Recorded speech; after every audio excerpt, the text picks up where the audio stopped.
श्री सती गुरुदेवाय नमः।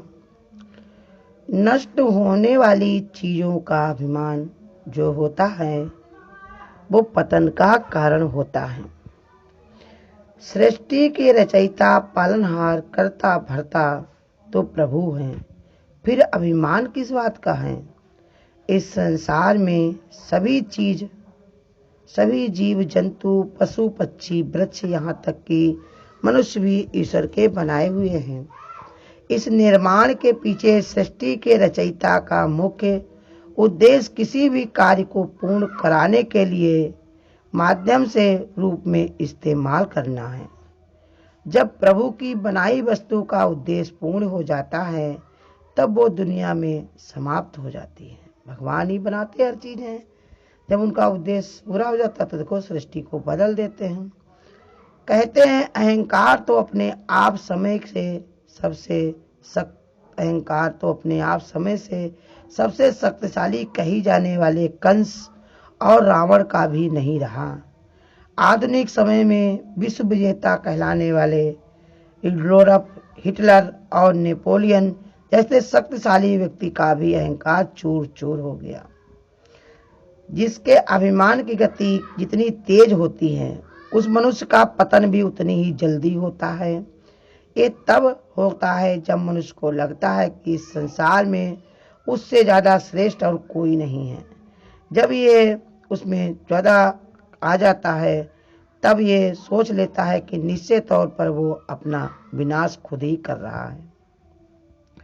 वह जिस बात पर गुमान करता है उस क्षेत्र में तरक्की नहीं कर पाता है। वह घमंड में इतना डूब जाता है कि उसे सही गलत कुछ भी नजर नहीं आता। वह अपने ही दंभ के जाल में फंस जाता है। अहंकार मनुष्य का सबसे बड़ा शत्रु है। ये मनुष्य की आज की प्रवृत्ति नहीं है, वर्षों पुरानी है। पुराने समय में बहुत से अपने रूप, रंग, शासन, रुतबा, घर और अपनी जीत पर घमंड किया, पर वह ज्यादा समय तक नहीं टिक पाया। जो घमंड करता है उसका विनाश निश्चित है। वह अपने अंदर पैदे हुए दंभ की आग में जलकर भस्म हो जाता है। अगर कोई व्यक्ति किसी भी क्षेत्र में उत्तम है तो उसे हमेशा और अधिक बेहतर प्रदर्शन करने के बारे में सोचना चाहिए। अगर वो अपने प्रदर्शन से खुश न होकर घमंडी बन जाए तो उसकी प्रगति रुक जाती है।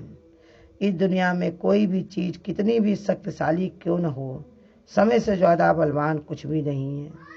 यहाँ हर चीज समय के अधीन है, इसलिए हमें अपना समय कभी बर्बाद नहीं करना चाहिए।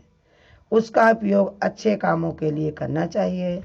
समय ही सबसे बड़ा अनमोल खजाना है। समय ही सबसे बड़ी अनमोल चीज और वस्तु है। भगवत गीता के अनुसार अभिमान से मनुष्य को दूर रहना चाहिए। सगुणों को अपने जीवन में उतारना चाहिए, क्योंकि इससे जीवन में परम शांति का अनुभव होता है। भगवान श्री कृष्ण ने गीता में कहा है कि कोई किसी के पास तीन ही परिस्थितियों के में आता है, एक तो भाव में या अभाव में या प्रभाव में। जैसे किसी के पास कोई अगर जाएगा तो कैसे जाएगा, या तो भाव में उससे भाव जुड़ा होगा, अब या तो फिर अभाव में कोई परेशानी उसके जीवन में होगी तब, अब या तो उसका बड़ा प्रभाव सुना होगा तब जाएगा। इसलिए अपने पास जब भी कोई आए तो उसे पूरा सम्मान दे। पता नहीं वो किस स्थिति में उसके पास आया हुआ है। भाव में आया है तो बस प्रेम चाहिए। अगर कोई को भाव ऐसे प्रबल हो गया कि हम उसके पास जाएंगे, मेरा देखने का मन है, मिलने का मन है और मुझको शांति मिलेगी और हम जाकर के बड़ा अपना सुख दुख भूल जाएंगे, तो उसको बहुत ज़्यादा प्रेम की आवश्यकता है। तो उसको प्रेम देना है। कहा उसको प्रेम से भरपूर कर दो। आया जो भाव से है तुम्हारे पास, लेकिन उसके अंदर कमी है प्रेम की। प्रेम परमात्मा से अगर हो जाए तो उसका भाव परमात्मा में जुड़ जाए। गोपियाँ देखिए भगवान की भक्ति में जब रम गई, इतना मस्त हो गई तो उनको कोई सुधि नहीं रही। कौन उनके साथ में है, कौन बिछड़ गया है, कौन चला गया, कुछ भी याद नहीं। वो भगवान की भक्ति में हर जगह उन्हीं को ही देख रही थी। तो ऐसे बताए भाव भी वो अगर कोई आता है तुम्हारे पास तो उसको प्रेम करो, फटकार न लगाओ। उसको कहा आया तो उससे प्रेम करना चाहिए, इतना प्रेम करो कि वो प्रेम से ओत प्रोत हो जाए। अभाव में आया तो मदद करनी चाहिए। कहा कि जैसे तुम सक्षम हो, तभी कोई आता है तुम्हारे पास मदद के लिए, तो तुम्हारे जैसे बन पड़े उसकी मदद करो। उसको ये ना देखो कि वो कैसे समय पर तुम्हारे पास आ गया। तुमको उसने समझा है कि तुम मदद कर सकते हो, इसलिए तुम्हारे पास आया है। भगवान ने तुमको इस लायक बनाया होगा, इसलिए वो आया है, तो उसकी मदद करो। भगवान कहते हैं पैसे से मदद करोगे तो हो सकता है तुम्हारा मन खराब हो जाए, तो इसके लिए विचारों से उसकी मदद करो। उसके अंदर सुंदर जब विचार आएंगे तो गुरु कहते कोई भी अभाव नहीं रहेगा। काम मत करना चाहिए। और अगर कोई तुम्हारे प्रभाव से आया है तो उस पर गुमान नहीं होना चाहिए कि हमारा तो बहुत बड़ा रुतबा है तभी ये हमसे मिलने आया। लोगों को क्या होता है कि जो थोड़ा सा भी अगर उनके अंदर प्रभाव हो तो संसार में घमंड करके लोग बैठ जाते हैं। प्रभुता पाई काई मद नाही, को ऐसा जन्मा जगमाही। भगवान कहते हैं लेकिन भगवान के भक्तों को ये शोभा नहीं देता। संसार की बात बताते, संसारी की बात बताते हैं कि जरा सा भी उसके अंदर प्रभाव आ जाए भगवान की कृपा से तो गुमानी हो जाते, घमंडी हो जाते। तो इसलिए बता रहे कि गुमान नहीं होना चाहिए। वो हर चीज के लिए सक्षम है, आपके लिए सब कुछ संभव है, ये सोचकर उसका तिरस्कार न करें। कहा कि अगर आपके अंदर ये सब चीजें हैं, आप सक्षम हैं, तो उनको भी तिरस्कार किसी का ना करो, क्योंकि सबके अंदर तो भगवान ही विद्यमान है। अभिमान कब और क्यों आता है?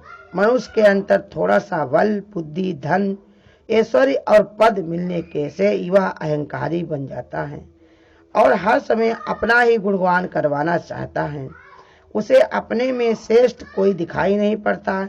इन्हीं कारणों से अहंकार करने वालों को पतन होता है। जिस व्यक्ति के अंदर गुमान किया उसका वजूद खत्म हो गया, चकनाचूर हो गया। और जिसके अंदर नम्रता, सरलता रहती है तो वो लोग कहते जन्मों जन्मों तक उसके गुणगान गाए जाते। वेद शास्त्रों में उनकी महिमा बताई जाती, संतों की जिह्वा में रहते उनकी मिसालें कही जाती हैं। तो इसलिए इंसान को अपने शत्रु से बचना चाहिए। अपने शत्रु कौन है? हमारा मान, अहंकार, अभिमान, इसे बचना चाहिए। गुरु कहते लेकिन संसार में लोग क्या करते, सबसे पहले अपने शत्रु को ही पालने लगते हैं, शत्रु को ही अपना समझ लेते हैं, वही अहंकार में चूर चूर होते। जबकि भगवान ने कहा जिसने किया अहंकार उनका नाश होना निश्चित है। भगवान कहते हम किसी के अहंकार को रहने नहीं देते।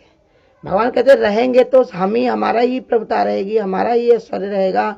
और संसार में झूठ मूठ का जो अहंकार करता है उसको मैं बर्दाश्त नहीं करता, उसको मैं चकनाचूर जरूर कर देता। हुआ भी है।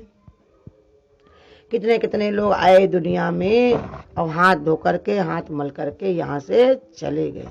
लेकिन संत महात्मा जो एक लंगोटी लगा करके भगवान की भक्ति में, भगवान के भजन में अगर रमे रहे तो लोग को कितना सुख मिला, आनंद मिला। सबके अंदर प्रेम की फुहार फूट गई। संत महात्मा अपने में प्रेम जब प्रकट कर लेते हैं तो संसार को बांटते हैं और संसार उसी में आनंद में आकर के झूम झूम नाचने लगता है, सारे दुखों को भूल जाता है,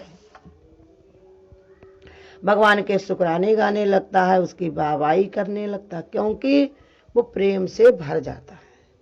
लेकिन अहंकारी मनुष्य अपने आप में ही खुला रहता, उसको कुछ भाता ही नहीं, कुछ अच्छा ही नहीं लगता, अपने बराबर अच्छा नहीं लगता, देह में मन लगाता है।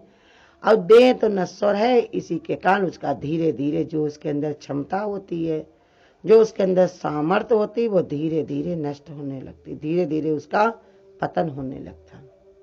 इसलिए भगवान कहते हैं अगर तुम अपने शत्रुओं को दूर रखो, अपने में ना पहुंचने दो, अपने में ना घुसने दो, तो तुम्हारा उद्धार हो सकता है। लेकिन अगर तुमने उसका अपना उद्धार नहीं किया तो पतन तुम्हारा निश्चित है। देखिए संसार में एक ही सीढ़ी होती, उसी से चढ़ा जाता, उसी से ही उतरा जाता है। तुम चाहो उस सीढ़ी से उतर जाओ, ये देह रूपी सीढ़ी है, इससे चढ़ करके भगवान को पा जाओ। और चाहे ये देह रूपी सीढ़ी से उतर करके पतन की ओर जाओ। अगर तुम्हारे अंदर नम्रता, सहनशीलता, सहृदयता आई तो उपराम हो सकते हो, ऊपर चढ़ सकते हो, भगवान के गोद में बैठ सकते हो, भगवान में तुम समा सकते हो। अब वही तुम्हारे अंदर अगर अहंकार आया, घमंड आया, तो भगवान ने कहा कोई तुमको भगवान भी पकड़ नहीं सकते हैं। क्योंकि भगवान कहते हमको तो सरलता प्यारी है, सहज सहज भावना प्यारी है, चतुराई ना भाए उसको, प्यार करे अनजान से। अनजान जो रहता है अपने आप से, दुनिया संसार से, तो भगवान कहते उसको मैं सब कुछ जन्मा देता हूँ। भोले भाव मिले रघुराई। इतना भोलापन जो होता है वो संसार को भले चाहे अच्छा न लगे, लेकिन भगवान कहते हमको बड़ा अच्छा लगता है। हमको ये चतुराई अच्छी नहीं लगती, क्योंकि हमारे बराबर कोई, भगवान को स्वयं इतना सामर्थ्यवान, इतना होशियार, इतना गुरु कहते करना निधान है, अब फिर भी कैसे महाशांत है, महाशांत है, अशांत नहीं, महाशांत है। ऐसे भगवान कहते तुम्हारे अंदर भी अहंकार कहाँ से आ गया, क्या तुम्हारे वश में है? जो भी चीजें हैं सब नष्ट होने वाली हैं, सब मिटने वाली हैं, कहाँ उसको देख देख के खुश हो रहे हो? गुरु कहते तुम्हारी खुशी ही रोने का कारण बनेगी। इसलिए अगर तुम अपना पतन नहीं करना चाहते हो तो कोई भी चीज का अहंकार ना करो। अगर आपको आज की वीडियो अच्छी लगी हो तो वीडियो को लाइक और शेयर करना ना भूलें। आगे की वीडियोस देखने के लिए चैनल को सब्सक्राइब करें और नोटिफिकेशन